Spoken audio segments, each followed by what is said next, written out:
No problem. So just briefly about the Swedish school system. We have a preschool system that is sort of world famous, I think, with a very high coverage, and it's high quality and it's low cost. And I think around 80–90% of 2-year-olds are in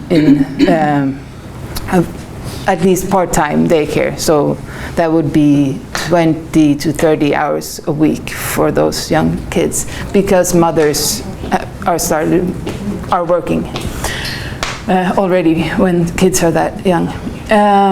The sort of academic performance isn't measured. So regarding preschool, it's been for a long time, the ideology and the curriculum has been learning through playing. But again, sort of the push for higher productivity in education is leading to curricular changes, asking for more schooling for these young kids.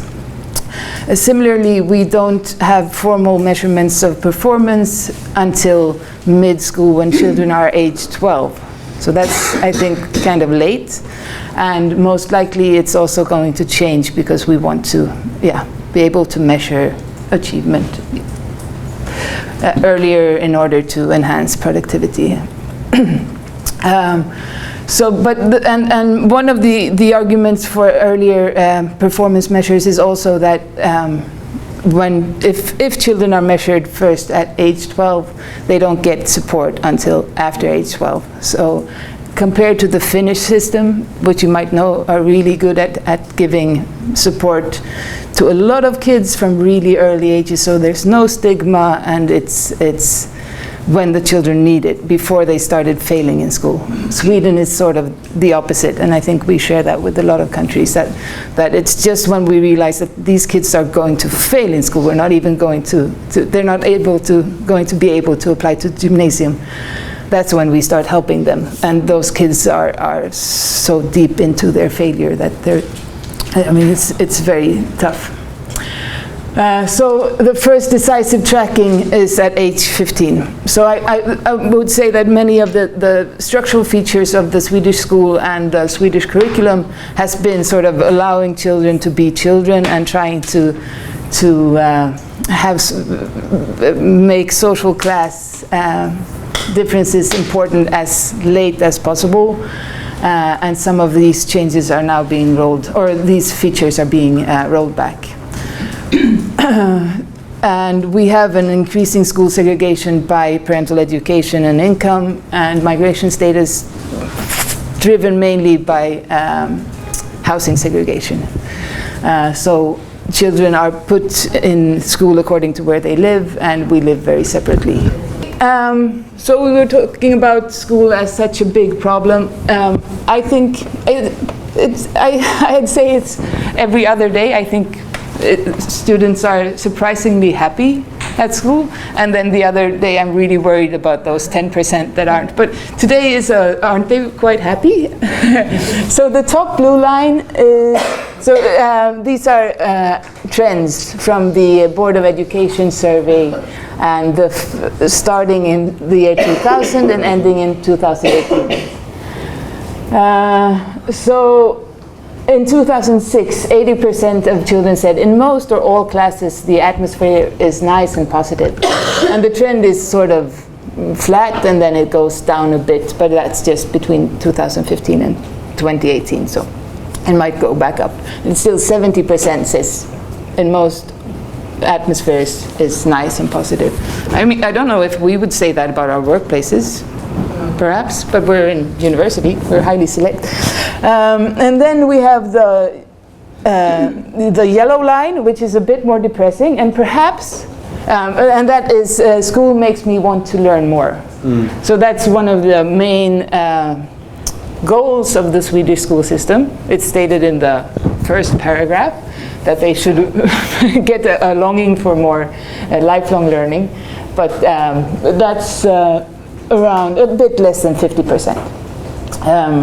And it's going down. If you want to make a thing about it, you probably could, and you could say that the increasing focus on achievement might be one explanation to the declining trend, but I'm not that sure.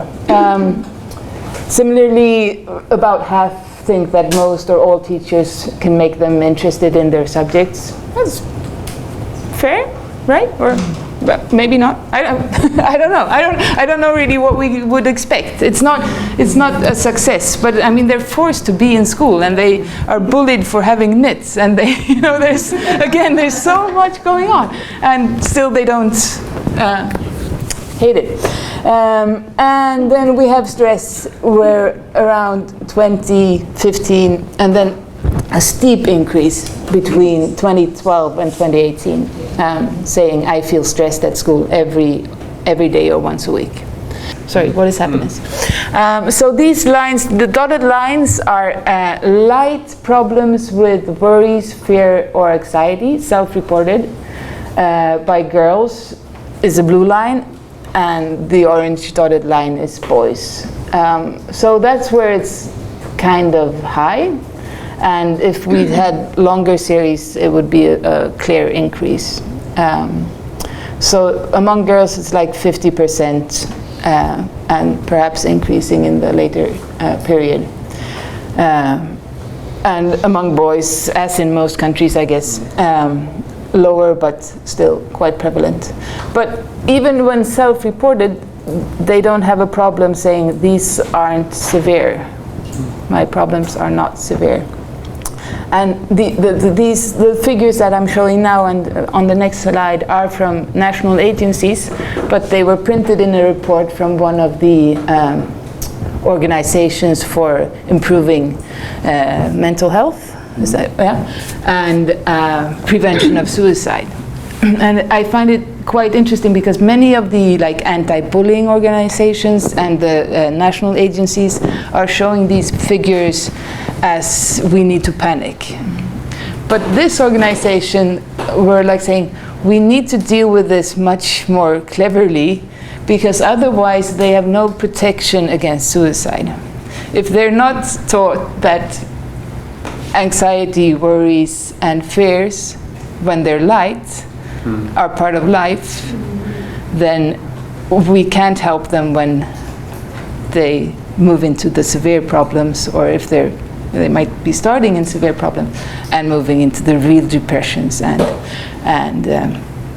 suicidal thoughts. So their take was quite different, and that this kind of adolescents aren't helped by us telling them that they're too stressed, they're too unhappy, they're too depressed, or they're too much, just generally too much. And that's another concept that I might have expected to hear more is medicalization and the increasing of diagnoses.